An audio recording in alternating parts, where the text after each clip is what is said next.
नमस्कार, विशेष में आपका स्वागत है। मैं हूं अभिनव। अभी जयपुर से बड़ी खबर आ रही है। शहरों में अधिक से अधिक ऑक्सीजन प्लांट लगे, इसकी कोशिश हो रही है। इसके लिए राज्य सरकार ने बड़े स्तर पर छूट दी है। इस वक्त बड़ी खबर आपको बता रहे हैं। भू रूपांतरण के लिए पूरी प्रक्रिया की पालना की अब जरूरत नहीं होगी। आवेदक के शपथ पत्र पर ही भू रूपांतरण हो सकेगा। निकाय के नाम भूमि दर्ज कर स्वीकृत किया जाएगा लेआउट प्लान। शपथ पत्र में अंकित तथ्य अगर पाए जाते हैं गलत तो समस्त प्रक्रिया स्वतः निरस्त हो जाएगी।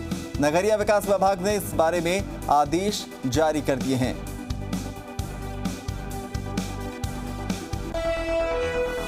तो बड़े कदम उठाए गए हैं, एक बड़ा बदलाव। दरअसल शहरों में अधिक से अधिक ऑक्सीजन प्लांट लगे, इसके लिए सरकार ने बड़े स्तर पर छूट दी है। रियायत यह है कि भू रूपांतरण के लिए पूरी प्रक्रिया की पालना अब नहीं करनी होगी। आवेदक के शपथ पत्र पर ही भू रूपांतरण हो सकेगा। निकाय के नाम भूमि दर्ज कर स्वीकृति ली जा सकेगी। तो एक बड़ी राहत और कयास ये लगा जा रहे हैं कि इस छूट, इस नई प्रक्रिया के लागू होने से अब शहरों में ज़्यादा से ज़्यादा ऑक्सीजन प्लांट लगेंगे, क्योंकि जिस तरह से ऑक्सीजन की जो सिलेंडर्स हैं उसकी कमी लगातार सामने आ रही है, चिंतनीय विषय है। और हालात को काबू में करने के लिए अब सरकार ने एक बड़े स्तर पर छूट देने का फैसला किया। दीपक गोयल हैं हमारे सहयोगी ज़्यादा जानकारी के साथ। दीपक, एक बड़ी छूट है और अगर देखा जाए तो इसके बाद क्या शहरों में ऑक्सीजन के प्लांट्स लगने जो है और तेज गति से लगेंगे, और जो कमी है, जो क्राइसिस है, उसको पाटने के लिए ही ये कदम उठाए गए?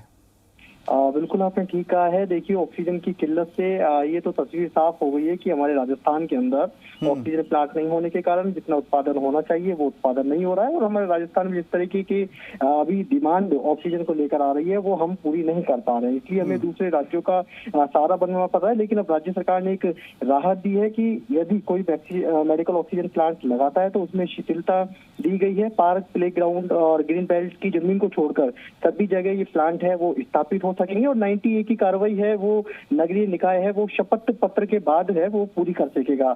देखिए, सबसे बड़ी बात है कि इसको लेकर जो प्लांट लगाने को लेकर जो मानचित्र पर जो अब तक शुल्क लगता था, लेकिन उस शुल्क को भी अब माफ कर दिया गया है। और साथ में नगरीय निकाय स्तर पर इसका पट्टा जारी हो सकेगा। नियमन पट्टे की जो फाइल है वो भी सरकार को नहीं भेजनी पड़ेगी, और कृषि से गैर कृषि भूमि कन्वर्जन है उसका भी कोई शुल्क नहीं होगा। तो ऐसे में जो अभी तक औद्योगिक इकाइयां जो गैस प्लांट लगाने के लिए जो लोग सरकारी दफ्तरों तक के चक्कर लगाते थे या उनको बड़ी पेचीदगी महसूस होती थी, तो सरकार ने ये राहत दी है। और राहत देने के बाद उम्मीद यही है कि अब ऑक्सीजन प्लांट है ज्यादा से ज्यादा राजस्थान में लगेंगे, और जिससे यदि क्राइसिस बढ़ता है तो हम उस क्राइसिस को दूर कर सकेंगे। और राजस्थान की जनता जिस तरीके से भी ऑक्सीजन की किल्लत से आकार मचा हुआ है, अस्पतालों के अंदर जो मारामारी की स्थिति हुई है, और कह सकते हैं कि इस कोरोना की जो आंधी आई हुई है उसमें कहीं ना कहीं हमें राहत देने की राज्य सरकार ने यहाँ पर कोशिश की है। जी चलिए, शुक्रिया दीपक तमाम जानकारी के लिए।